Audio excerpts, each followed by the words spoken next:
Okay.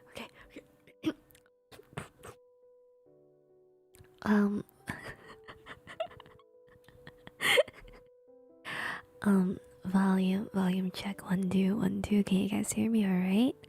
Up up up up up up up up up up. Yowdy yowdy. Company everyone, good evening. No, I did not break the ASMR experience. Alright, I just for some reason these things always make me a little bit nervous for some reason, and so I was like sweating a little bit. I was like, oh my god, okay, can I actually do the ASMR? But I will try to make this as comfortable of an experience as I possibly can. I haven't done ASMR reading in a long time, and I wasn't sure which was the best platform to do it on. So you guys are gonna be my test subjects essentially. But if you're not into ASMR, or you are, it's too early for you to fall asleep, then I understand if you don't listen in. But I hope your recovery won't cause it. Yeah, for anyone that hasn't been keeping up with my Twitch, I just got my wisdom tooth removed. My one tooth. So I am still technically in the recovery process right now. I'm not sure if this ASMR is tingly enough for you guys, or if I should just speak my normal voice volume. Please let me know. It is a little bit earlier than usual because I did intend to stream on Twitch later tonight as well, but we will see where that goes. Good evening everyone. How are you guys doing? Yeah. Are you getting? I'm only so I technically have to get one more removed, but ideally it just never causes me pain, so I don't remove it. So you can do it, you can last 15 minutes. 15 minutes, yo, okay, you have so much faith in me, and it honestly breaks my heart because I don't know if I can fulfill it. But I think this counts as ASMR. And so today, actually, we're going to be reading scary stories. I might take chat suggestions, whatever you guys are interested in, but the ones that I have pulled up right now, at least, are: have you guys ever heard scary stories tell in the dark? You know what I'm talking about? Scary stories to tell in the dark. They're stories written by an author named Alvin Schwartz, I believe, and it was something that I used to read a lot when I was younger. And I think that, like, okay, this might sound really odd to you, but at least for me, these books smelled really weird. I don't like library books, especially public library books in school, elementary school, always smelled kind of odd, but like these especially smelled strange. Okay, I know this might sound weird to you, but like they really, Yeah, the books smelled like the more scary stories to tell in the dark books smelled really strange to me when I was younger, and it's a very like distinct smell. Like I think at this point I still remember how it smells. Um, but we'll get into it. Do you guys know what book I'm talking about though? I think the scariest story for me might have been not scary per se, but the most impressionable one for me was the Green Ribbon, and so it's actually the story that I'm going to start off with you guys today. Is the music okay? Thank you so much, Thank you so much, Jermaine, for joining Crumb Ships, and thank you, Humming and Ethereal as well for your resubs, remems, remems. The smell of books. I feel like library books always have a very comforting smell, but more so the ones from elementary public libraries had a really weird smell. But maybe that's because kids were handling them. You know what I mean? Okay, but are you guys ready for some spooky stories? So once again, the books that I will be reading are currently for they are from scary stories. Scary stories to tell in the dark. And the first one we'll be reading is called The Red Ribbon. Very fitting, isn't it? Because I too have a red ribbon on my neck. Alright. So is music volume okay? Should I lower it for you guys? Like I mentioned, I haven't done ASMR in a while, so I'm really sorry if I sound a little bit awkward. I haven't narrated a story I think since last winter was when I last did my scary story reading streams. Hopefully my guinea pigs today enjoy this experience. Everything okay? Hmm. Yeah. All sounds all good. Maybe lower the BGM just a little bit. Okay. Okay. How's that for you guys? Is that good? Lower. Hi for you. All good. Okay. I don't think you guys can hear the BGM anymore. Okay, there we go. Okay. Never mind. That's really loud. Okay. Oh. Okay. There. Question mark. There. Okay. All right. Okay. The Red Ribbon by Alvin Shorts. Bill whistled as he strolled through the park. He was on his way to meet his girlfriend, Sally. How many of you guys can relate to that? He could smell spring in the air. He jingled the engagement ring in his pocket and thought about asking Sally to marry him. Sally sat down on a park bench and Bill kneeled down in front of her. You know, by the way this is going, it almost sounds like the horror story is like the guy getting rejected from like the proposal. Sally laughed and said, "Yes, I will marry you." As Bill gazed lovingly as his bride to be, his eyes lingered on the red velvet ribbon Sally always wore around her neck. "Why do you always wear that red ribbon?" Bill asked. Sally said, "Bill, I must never take off my red ribbon." Bill smiled at Sally and left the ribbon alone. Bill and Sally were married that June. Bill found a lovely little house in a nice neighborhood, and they moved in. Bill bought Sally many party dresses, but Sally always wore her red ribbon with each outfit. Bill thought this was odd. Sally just smiled and said, "I must never take off my red ribbon." You know, when I was younger, the story was with a green ribbon, not a red ribbon. You know what I'm talking about? I don't know if that's just like one of those like Mandela effect things, but I'm pretty sure when I was younger, I read a version that was a green ribbon instead. After a few years, Sally found out she was going to have a baby. This news delighted Bill. Sally talked to her friends who had babies. Bill talked to his buddies who had children. They talked together late into the night about what they had learned from everyone. When the big day came, Sally said, "Please, doctor, I must not take off my red ribbon." Bill was frustrated, but he promised Sally that he would tell the doctor. After the baby was born, Bill gave Sally flowers. "Thank you for the flowers, Bill," Sally said, "and thank you for telling the doctor I must not take off my red ribbon." Bill did not understand why the red ribbon was so important. "Do you want to hold little Billy?" Sally asked. Bill, Sally, and little Billy lived happily for many, many years in a small, lovely house in a nice neighborhood. When little Billy was a baby, he was almost reached with the red ribbon around his mother's neck. Sally would gently take his little hands in hers and coo at him, saying, "Mommy must never take off her red ribbon." The red ribbon had frustrated Bill for a long time. He loved Sally with all of his heart, but did not understand her need to wear the red ribbon. After many, many years, Bill had an idea. Oh, that's where you fucked up, man. Never have ideas. He loved Sally with all of his heart, but did not understand. Um, our anniversary is coming up. I will buy Sally a beautiful necklace, and then she'll take off that old red ribbon so she can wear the beautiful necklace. Oh, that's actually kind of sweet. Okay, never mind. In that case, if you guys have ideas, this is now becoming ASMR life lessons for you. If you have an idea, right? There's a saying of where women don't want flowers because they ask for flowers. They want flowers because you wanted to give them flowers. So keep reading. Okay. Their anniversary came. Bill took Sally to a fancy restaurant overlooking Central Park. They had a delicious meal. And then Bill gave Sally a velvet box with a beautiful diamond necklace in it. She opened it, smiled, and tears came to her eyes.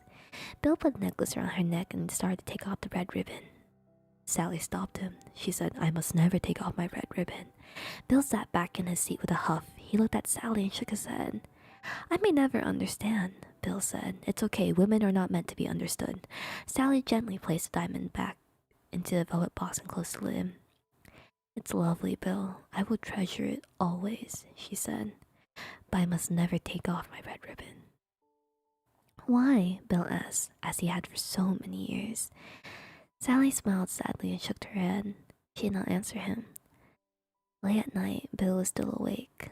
"I loved Sally for more than 20 years, but she insists on wearing that horrible red ribbon around her neck. I think it's about time I found out why." Bill got out of bed and walked to Sally's side. Bill carefully pinched the ends of the bow of the ribbon, and he began to pull slowly on the ribbon. The bow became smaller and smaller. The loops of the bow pulled through, and only half a knot was left. Bill slid his finger under the half knot and tugged. Zip! The red ribbon gave away. Pop! Sally's head came off. It rolled right to the floor, bouncing in the moonlight. One large tear fell from Sally's eye. "I warned you," she said. You know, reading this as I'm older now definitely is less scary, but more of like a lesson of like curiosity killed the cat, you know. And also, if your wife tells you something, you should probably listen to your wife, you know. Like, and I figured it's like pretty important, right?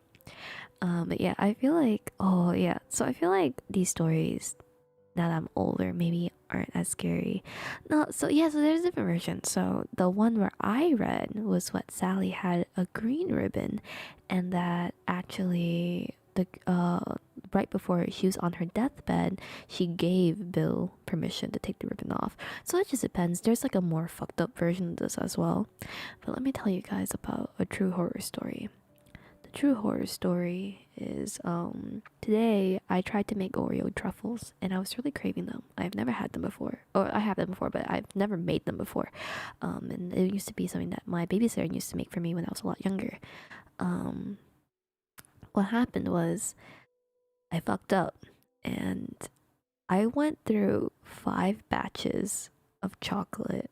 All of them burnt, by the way. I turned white chocolate into dark chocolate, by the way. I just want you guys to like process that. White chocolate to dark chocolate. And I pretty much, after in the end, I looked at the bag of the chocolate chips I had because I ran out of chocolate chips by the end. But I looked at the bag, and you know what the bag said?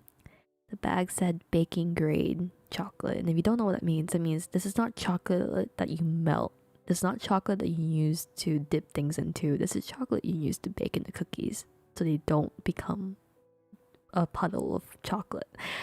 Yeah, this is like 2 hours into baking, and I had a stomachache from all the chocolate I had, and it was a lot. Okay, so let me look up for I think believe them more.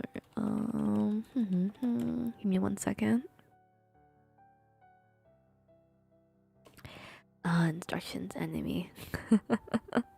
Okay, so give me a second. There is a scarier story from this one, but I had to look up the name for it, I think. But while we're here, how are you guys doing? Is the ASMR okay for you guys? I don't know this actually is. Maybe my ASMR success. I don't know. I'm really nervous. Yeah. But if you guys are enjoying it, then that is good enough for me. um the true story, horror story of the story is Bill apparently never changed his clothes for about 20 years. What? Really? This is enjoyable. Okay, I'm glad. Okay, so give me 1 second. I think the story is supposed to be. Give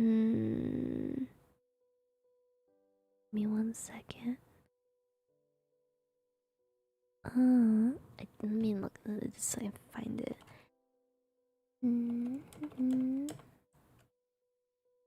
Okay. Maybe one of my mama list. I don't know what that means. I don't know what that means. Let's see. Oh, I don't think there's a PDF version of this. Okay, you know what? Really scary stories to tell. Copyright free.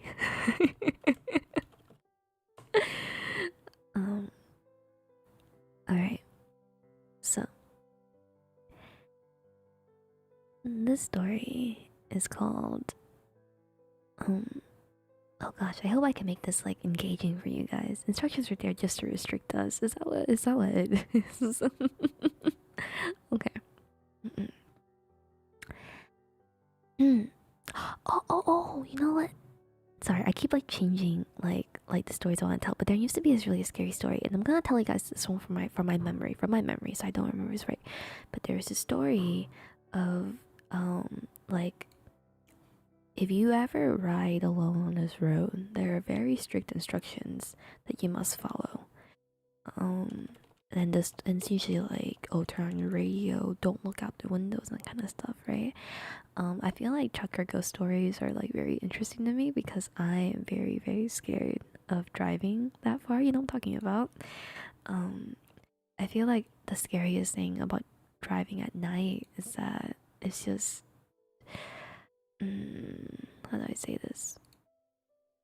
It's like yeah, exactly. Like there's because you don't know at some point, like because it's so late at night, like are you hallucinating what you're seeing, or is it something actually on the road standing there staring back at you, or is it something that because there are actually this is like a very true thing of where on most occasions sometimes people will lure over drivers with the sounds of crying babies, or they'll like have like the sound of like a woman yelling help over and over again just so the person will stop their car, get out. And this is how some people go missing actually. The train to hell story. Oh, how about we read that train to hell story? So yeah, no, so there actually was a murder case, I'm fairly certain. That was so what happened was there was a young girl, and she actually managed to run away from her abductor. And what happened was, she stopped. She managed to run away to this very busy road, and like there was a lot of cars there. But the thing is, no one thought to call the police. Everyone thought this was just a prank. They thought that she was just trying to lure them out of their cars, and then something would happen to them. And it turns out her abductor finally caught her back and then dragged her back into the woods. Yeah, so I do say this, but whenever I had night shifts, I also like loved driving at night, blasting my music on. But there was always a few. I was on like the busy highways. I was never alone in like the woods with no light. That's terrifying, isn't it? Okay, so let me look for a story for you guys. So the story, the Hellbound Train. Is this what we're looking for? All right. The Express Train to Hell. I assume this is the one that you were wanting me to read.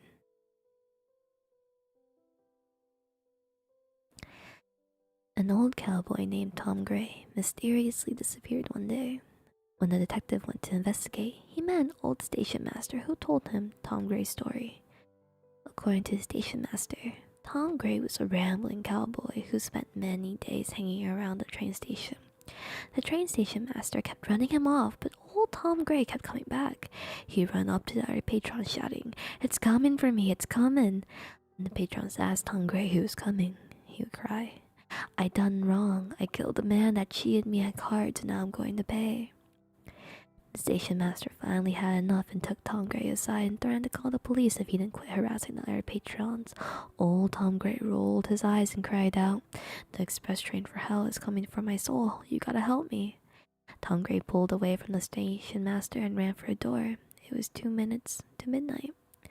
Suddenly, at the exact moment, a new sound introduced itself. A long whistle blew once, twice, 3 times. Tom Gray was standing at the edge of the platform, frozen. He stared down at the tracks, horrified in terror. The station master ran for Tom Gray and tried to pull him out of the harm's way. The train whistle sounded again.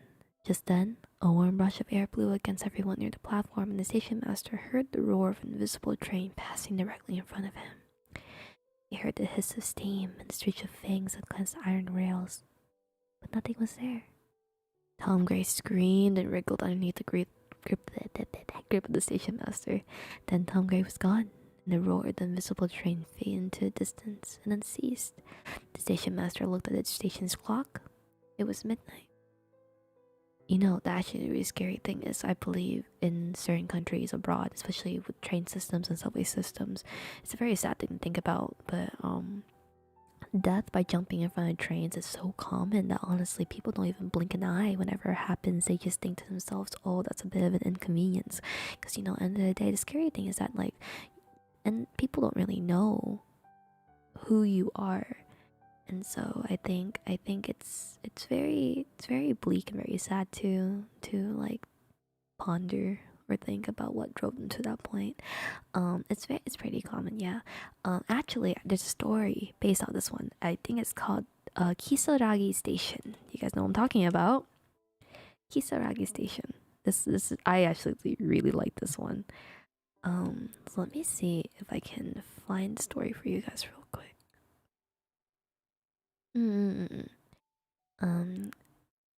So this is the original story on forums in real time. The poster went by a name Hatsumi and kept readers updated on her strange experiences as it was happening.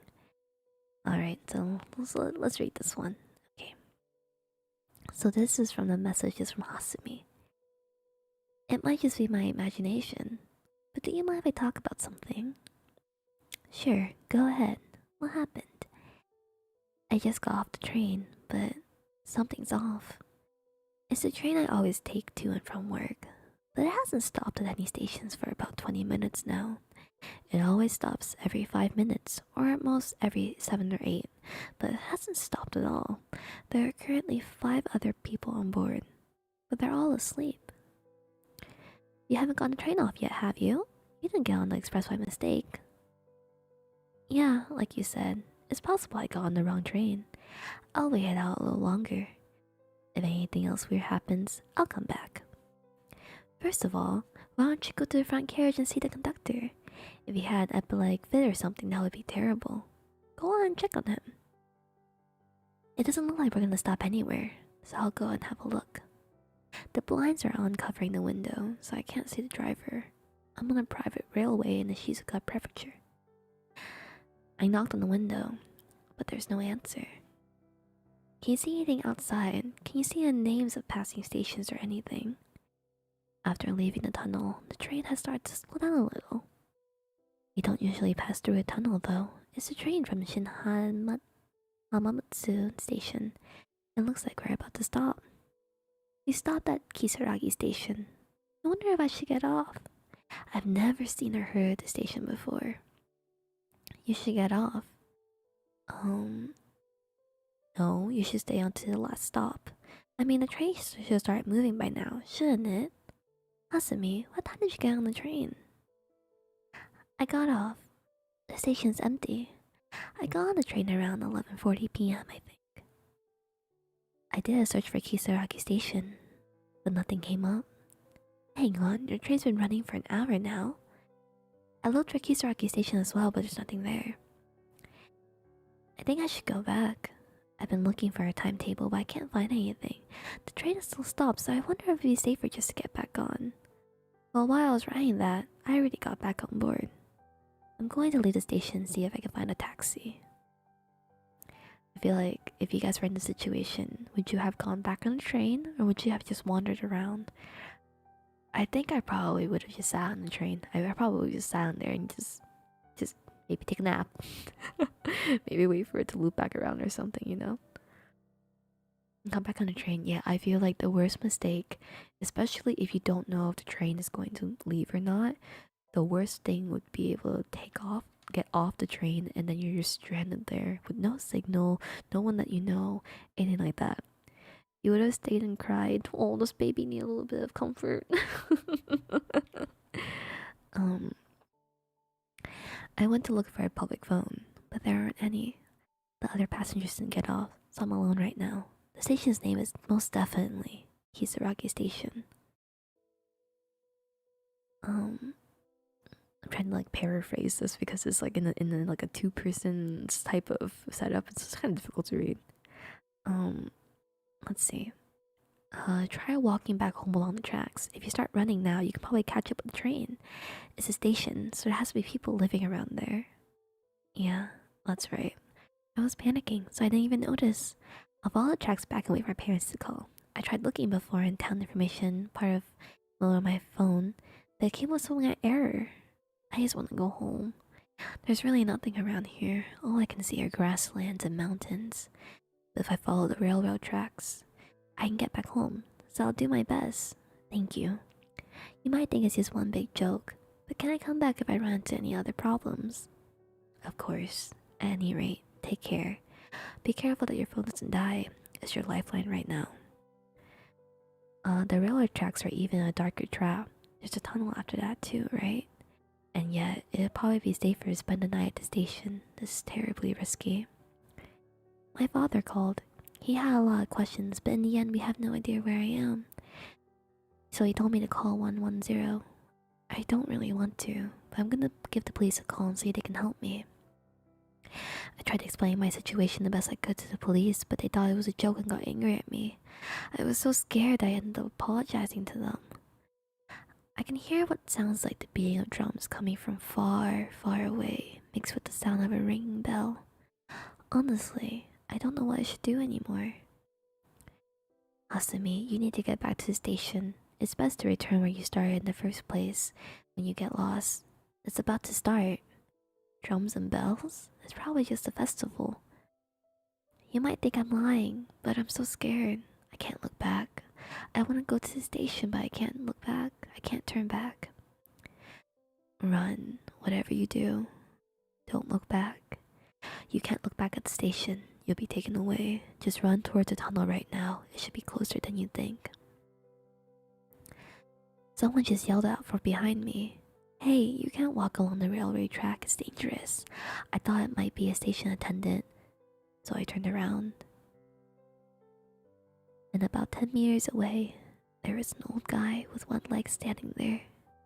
Then he disappeared. I'm so scared. I can't move. I said don't look back, just run, calm down and listen what I have to say. Try going towards the sound of the drums. There should be people there. Just where are you trying to send Hasumi?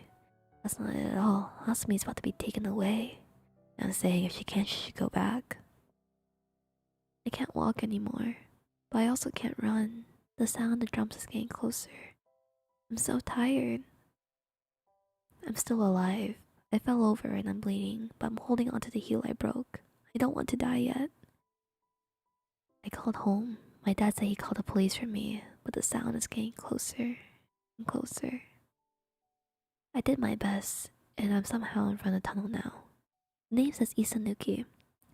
The sound is getting closer, so I'm gonna try to gather up my courage and try to get through. I'll post against once I get safely through. This is the end. The train and station are gone. You can't go back. There's no one to follow. The sound you hear is a phantom of your own past.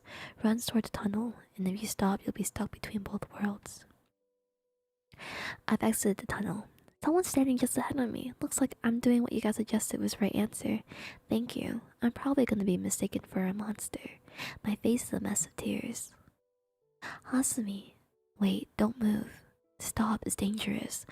Who would be standing there at such a time? It's too suspicious. I'm sorry for making you all worry. The person was very kind and said they would take me to the closest station. Apparently, there's a business hotel or something there. Everyone, thank you so much. Hasumi, there's something I want to ask you, so please answer. Where are you? Can you ask that kind person the name of the place? Are they really that kind? They could be scarier than what's going on here, you know. This is true, by the way. Usually, the kindest people are people that you know yourselves, the people closest to you, are more likely to be your murderers than a random stranger on the road. I asked where we might be, but he just said Hina. There's no way that could be true, though. Asumi, get out of the car. I'm sorry, where is Hina? What a strange story. So at a particular time, some suspicious old guy just happened to be there to pick up a girl walking along the railway tracks. What was he doing? He started to get closer to the mountains now. I don't think there's anywhere for the car to stop, and he stopped talking to me entirely. My battery's about to die. Things are looking strange, so I'm going to run the first chance I get. He's been muttering about something I can't understand now for a while. Just so I'm ready when it needs to be, I'm going to make this my last post for now. After this post, Hasumi was never heard from again. Boo.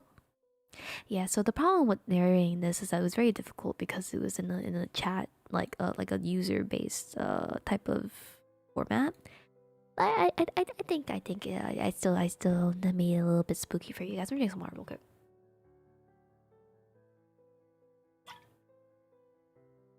If chat has any scary story suggestions, please go ahead and link me. I'm more than happy to read stories for you guys. Let me look up for the most popular horror story. She's dead. She most likely is dead. Yeah.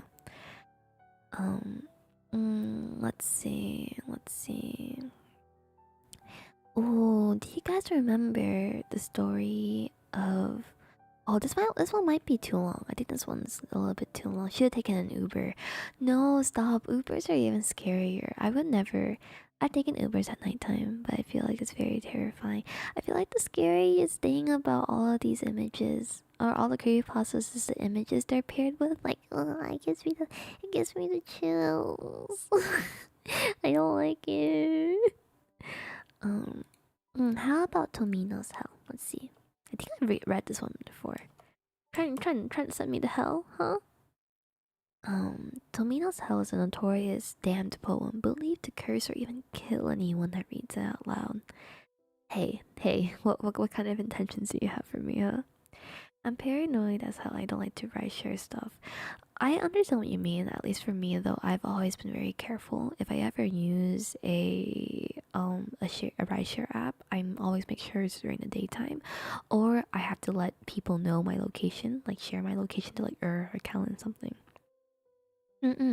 I've read Tomino's Hell before, but I skipped through it. I didn't read the whole thing because I didn't want to curse myself, you know. Yeah, so definitely always share like where you're going and your ride with your friends. I feel like that's really, really important. Let's see. I feel like one of the scary stories for me was, you guys know, like the Russian sleep experiment. That was pretty terrifying for me. I still think about it sometimes, even though I know like it's most likely false, you know. But it was just something about it just gives you the chills because it's so inhumane, you know. All right, so let me look. Yuuna curse is strong. You're right. You're right. I would never inflict the Yuuna curse onto upon any of you. Okay. All right. Oh, that image is so creepy. Oh, I hate it. Oh. If you're wondering what image I'm looking at right now, it's an image of Jeff the Killer. Oh, I really don't like how I'm fine reading scary stories, but I'm really bad whenever it involves images. It's something about it just really freaks me out so much. If you guys know what I'm talking about, it always circles back to Jeff the Killer, does it? Let me see. Let me try. I'm just like pulling up like the most popular like scary stories to read for you guys. Um, ちょっと the scary stories are the ones that you can imagine happening around you. I think that's when like I feel like that's the appeal of a really good horror movie or a really good scary story. Is the appeal is that it was so scary and so realistic that you're like, what if that was me? That could have happened to me, you know? Um so let me try to look for the story. Okay. Do you guys wanna listen? Oh, this is a long story. I don't know if you guys wanna. Oh, why is it so long? I don't know if you guys want me to read you guys something this long. Or if you prefer if I read you shorter.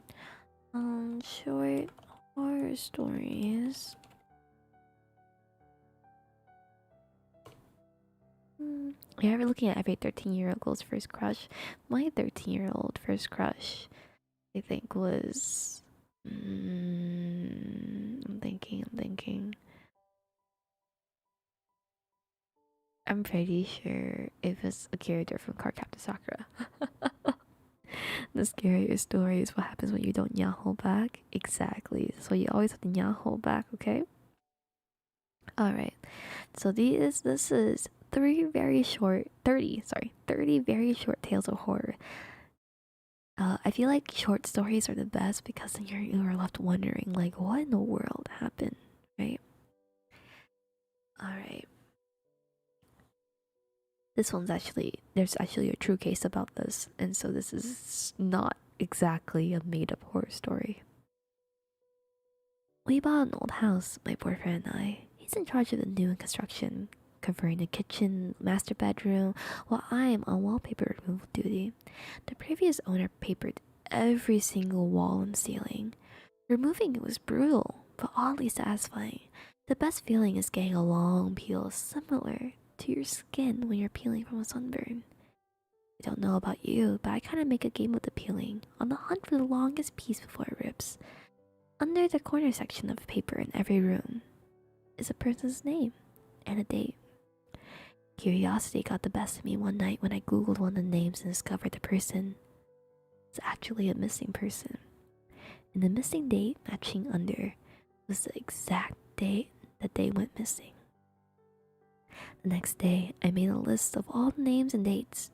Sure enough, each name was for a missing person with dates to match. We notified the police, who naturally sent out the crime scene team. I overheard one text say, "Yup, it's human." Human? What's human? Ma'am, where's the material you moved from the walls already? This isn't wallpaper that you're removing. Like I mentioned, this actually is a true case. I'm pretty sure there was a case of where victims were either being buried within the walls, which is actually very common, like back in old ages, because construction was so dangerous and was pretty much like 24 hours of labor. Sometimes, the workers would fall into like whatever they were building, and so they would just build around a dead body. And so that's why sometimes some people dig up old architectural sites, you can come across human bones and human bodies because they were just trapped there, and it's just so inconvenient to take them out of it that they end up just being pretty much either buried alive or buried when they're already dead, Okay. Happened, yeah. Alright, the next story is, I hate it when my brother Charlie has to go away. My parents constantly try to explain to me how sick he is, that I'm lucky for having a brain where all the chemicals flow properly to our destinations like undammed rivers. And I complain about how bored I am without a little brother to play with. Try to make me feel bad by pointing out that his boredom likely far surpasses mine, considering he's confined to a dark room in an institution. I always beg for them to give him one last chance. Of course, they did at first. Charlie has been back home several times, each shorter in duration than the last. Every time without fail, it starts again. The neighborhood cats with gouged eyes out showing up in his toy chest. My dad's razors found drop on the baby slide in the park across the street. Mom's vitamins replaced by bits of dishwasher tablets. My parents are hesitant now, using last chances sparingly. They say his disorder makes him charming, makes it easy for him to fake normalcy and trick doctors who care for him into thinking he's ready for rehabilitation. Then I guess I will just have to put up my boredom if it means staying safe from him. I hate it when Charlie has to go away. It makes me pretend to have to be good until he's back. Oh shit. Oh. Yo, that's fucked up. Some water real quick, hold up. I like stories like that the most. Did you guys get it? Do you understand? Hmm? Do you need me to explain it, or have you caught on to the scary story? Well, yeah, that was. I honestly love like the 2-3 liner stories that like have plot twists like this. Oh, it's so good. All right. Okay. Uh. Oh, I don't want to read things that will make you guys too squeamish. So no bugs because I can't do bugs.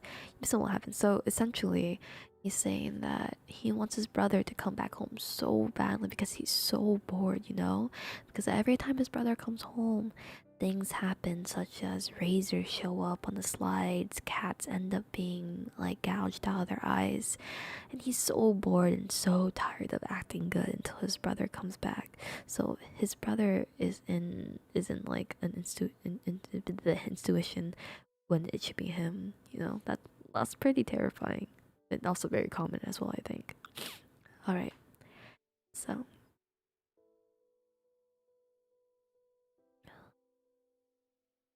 let's see, let's see, let's see.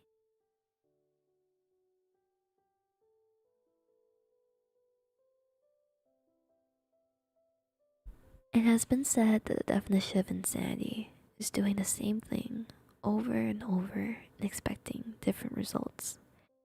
I understand that the sentiment behind the saying, but it's wrong. I entered the building on a bet.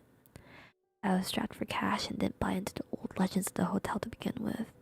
So $50 was more than enough to get me to do it. It was simple.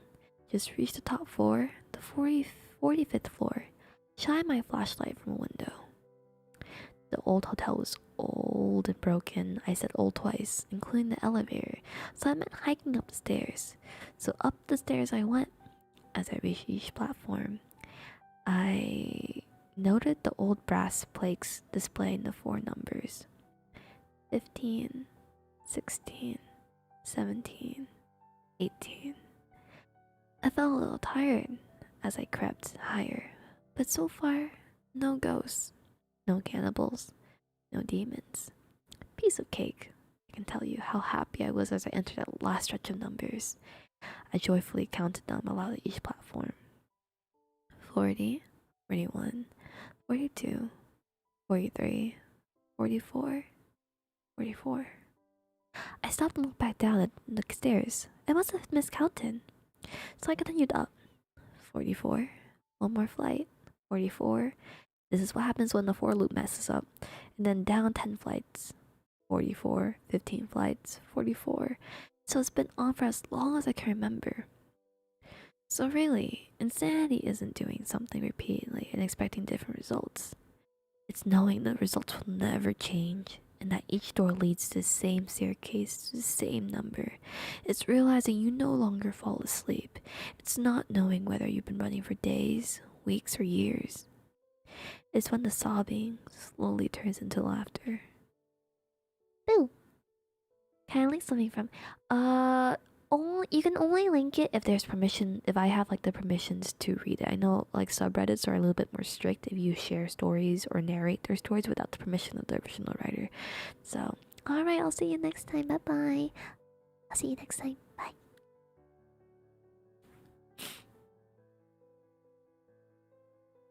Oh yeah. Okay.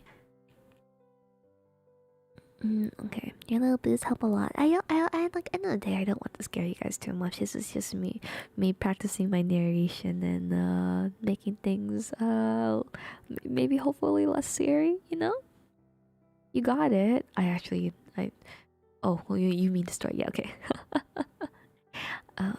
I like I mentioned that my streams at least until I think at least Thursday. Will be a little bit shorter because I can't talk too much due to my wisdom tooth removal. I'm still in the middle of healing it. It's gotten a little bit better. I had to take a lot of painkillers earlier today, so I just had like the most raging headache ever. It was terrible. But all right. Oh, oh, make them more scary for us. Okay, I got you. I got you. Let's see. Let's see.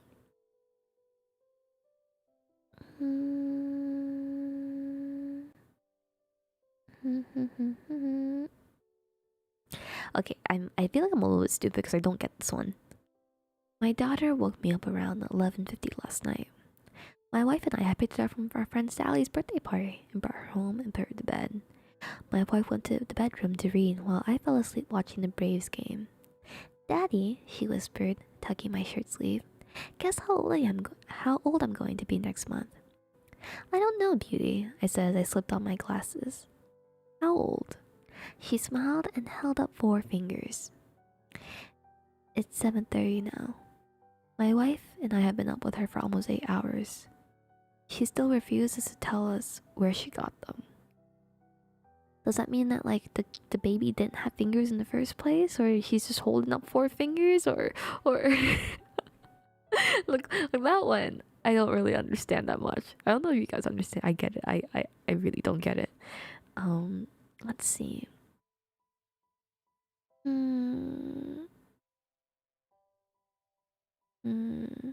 Okay, yeah, she's holding up someone else's fingers. All right. Rest in peace, Sally.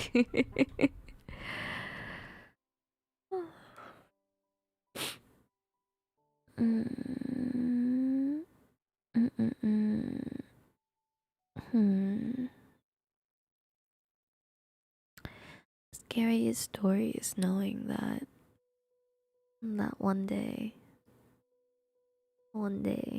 you might turn into a natural breadcrumb, like a physical breadcrumb, and I'll just vacuum you up.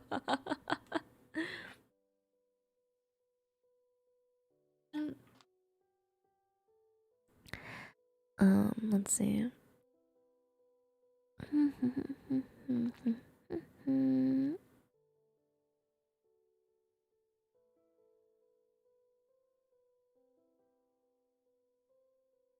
I think that like probably the scariest experience I've had myself. This wasn't really a paranormal one. I told you guys about what happened when like the door was shut, like no one else was home. But this one was, I think it was 4 a.m. in the middle of the night. It was really, really dark, and I usually have my window blinds mostly closed, but I let them peek just a little bit, just a tiny little bit, just so like in the morning when there's sunlight, I can wake up, you know? I remember that around 4 a.m. and like I said, like I because I leave my blinds open and we have like night lights or like lamps outside of my the sidewalk where my apartment is, I can see it reflected onto the wall. And like obviously it's unmoving. It's the light is just there. And but suddenly at 4 a.m. and I'm facing the wall, I'm still awake because I don't sleep. I'm on my phone. I realized that something keeps flashing in my eye. Like, and I'm like, what is that? So I like turn my head and I realized that like the light is kind of moving back and forth.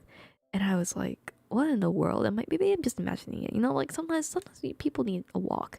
But I think it was terrifying because the light that was moving on my wall just kept moving back and forth, back and forth, back and forth for about like 5 minutes.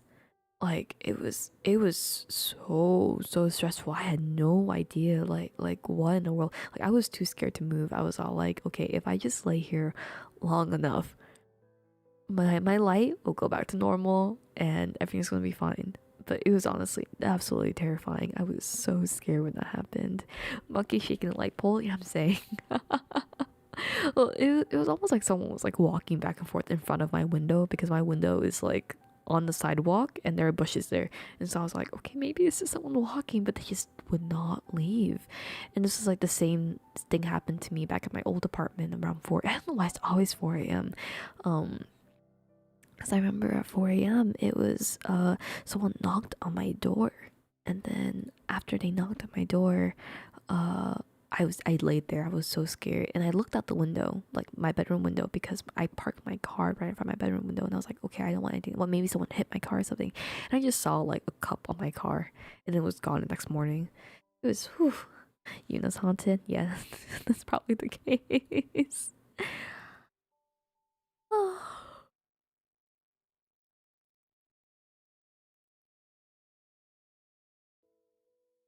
If I can, I probably will stream later again tonight.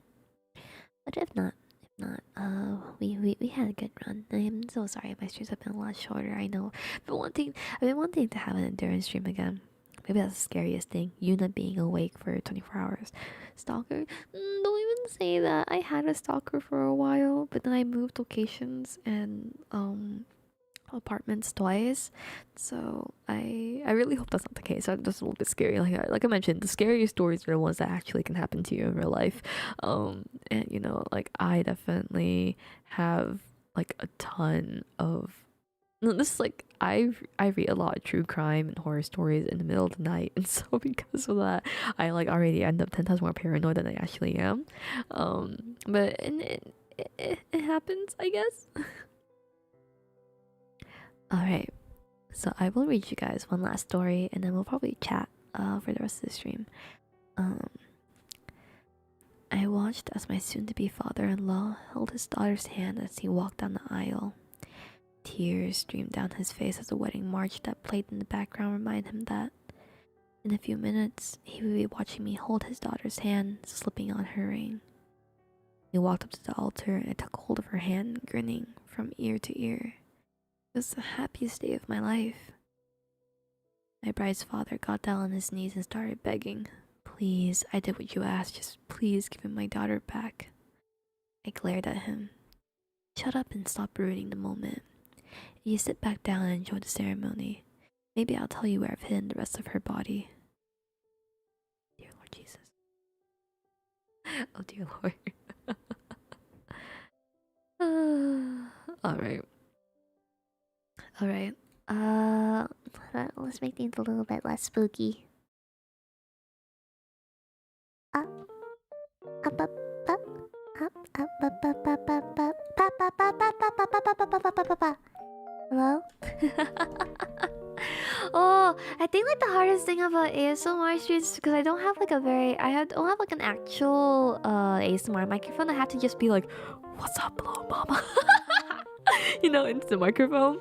It's like really difficult to actually like well, for one, my microphone will not track my lips moving because I'm literally kissing my microphone, and then two, it, oh, my throat.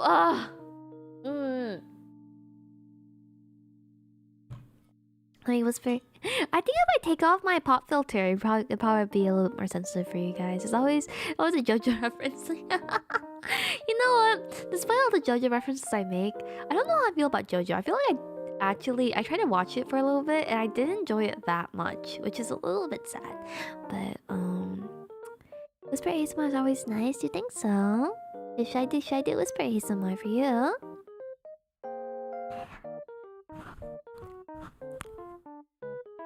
No. Did you know that? Did you know that? You're a little sussy baka. I wanna do more ASMR and like I guess like I have like an interest in roleplay ASMR, but the problem is I don't think I can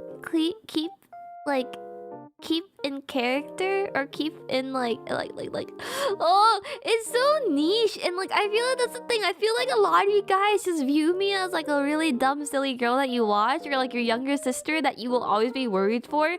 And so I feel like if I do roleplay ASMR, it's a little bit weird, you know. and so I thought about it, but I'm not sure myself. The scariest thing so far though this week is that I only have one break. So tomorrow I will be playing Resident Evil 7 Biohazard on Twitch at 10 p.m. CDT. On Thursday, I'll be my next YouTube stream will be on Sunday. I'll be having a morning acoustic and piano karaoke stream, so I hope that I get to see you guys there. Thank you so much for coming to today's stream, and for being my little ASMR guinea pigs. I probably will do more like in-depth reading and like Reddit stories and stuff on Twitch, because that way it's it's easier to like delete the evidence, and so I don't get copyrighted. But I'll be resting up. More painkillers and antibiotics for me. Hopefully this whole wisdom tooth shenanigan thing ends. Like, it's been 3 or 4 days. I think that's when they said that it would lighten up a little bit. So I'm hoping that's the case. The one this Sunday I'm gone is so sad. No! You have data for a reason! What the heck? Like I said, I might gorilla tonight, but depending on if my medicine knocks me out or not, I might not be here. But I will do. I'm like, I feel so drained because of the chocolate mess up. I was so sad for that. It takes a while to heal. They said 3 to 4 days, and so I was like, it's been 3 to 4 days already, you know? I'm really sorry for like the lack of YouTube content. I did put up a new clip for you guys to watch. I'm not sure, like, for a while, my YouTube content, I made it very exclusively like Comfy Monday ASMR type of stuff. But I don't know if I should try more. Like, Miori's most recent stream, her girlfriend experience stream, oh, that was so good. I loved watching everything about it. And she prepared so hard for it. And I'm like, oh, I think I want to try doing something like that too, you know? But I between like everything, I don't think I have, like, I can't hold myself. Like, I feel like I hold myself to a professional degree, but when it comes to like breaking character, when like role playing, I can't do it. You know, it's really, really embarrassing. Like, I am a glass canyon. I am all talk, no action. And so even though I may act like a little bit of a brat and be all like, I bet you I can do it and make you flustered, I probably will be the one flustered and like screaming into my microphone before anyone else. You know, actually, I was gonna do something that was like, I was gonna do like I challenge chat for every 10 times I scream, I will gift subs to the chat, and I don't know what it will be. So like, cause I make everything a horror game, you know. I thought Mia would break, but no, I broke. She's so powerful. She's so powerful. Oh, good flirting. Yeah, it's you know, it's taking my gimmick. It's time for me to pay you back, Shine. But I'm looking forward to the rest of the streams this week, and as you guys know, Kallin will be here next week as well, so look forward to those streams too. All right. But yeah, if you guys honestly have any suggestions or any ideas, I'm not trying to like make my Discord interactions go up or anything so I can get Discord partner. But I do have a suggestions channel, so if you want me to do anything like that, like a dude simulator, that kind of stuff, I am more than glad to take on your suggestions. So please send them in. Okay. Bye, you guys. Have a very good morning, afternoon, or evening wherever you may be, and I'll see you next time. Once again, I'm so sorry for the short stream. I don't wanna like fuck up my like sutures or anything like that. So, Otsu panini, achu achu achu. Bye.